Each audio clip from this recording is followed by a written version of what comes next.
இயேசு கிறிஸ்துவில் பிரியமுள்ள சகோதர சகோதரிகளே, அன்னையுடைய அன்பு பிள்ளைகளே, இயேசுவின் இறை நாமத்தில் உங்கள் அனைவருக்கும் என் இனிய காலை வணக்கம்.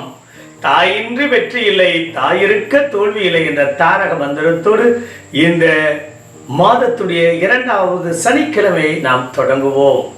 நீங்க எல்லாரும் நல்லா இருக்கணும், ஆசீர்வாதமாக இருக்க என்னோடு இணைந்து இந்த புதிய நாளை ஆணுமலை ஆரோக்கிய தாயின் பாதத்தில் சமர்ப்பிப்போம்.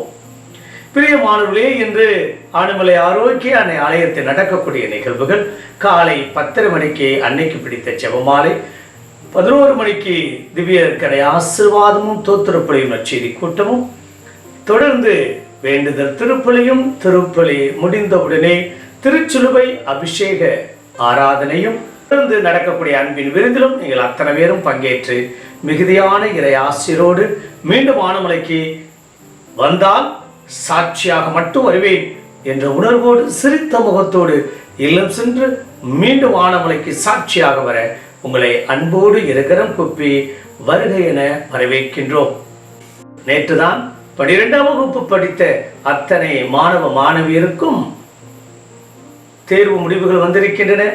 நல்ல கல்லூரியில் சேர்க்க வேண்டும், இன்னும் உயர் படிப்புக்கு செல்ல வேண்டும், நினைத்ததை சாதிக்க வேண்டும், இன்னும் உயரத்திற்கு வர வேண்டும் என்ற உயர்ந்த எண்ணத்தோடு தேர்விலுதி வெற்றி பெற்றிருக்கக்கூடிய அத்தனை பேருக்கும் இயேசுமெரி டிவியின் சார்பாக வாழ்த்துக்களும் பாராட்டுக்களும். நீங்க நல்லா இருக்கணும். உலக வாழ்வு முற்றிலும் தீயது அல்ல, ஆனால் உலகில் தீமைகள் மலிந்து கிடக்கின்றன.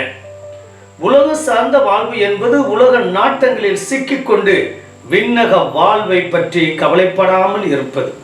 விண்ணக வாழ்வுக்குரிய உண்மை, நீதி, நேர்மையில் நாம் வாழ்ந்தால் உலகம் நம்மை வெறுக்கும்.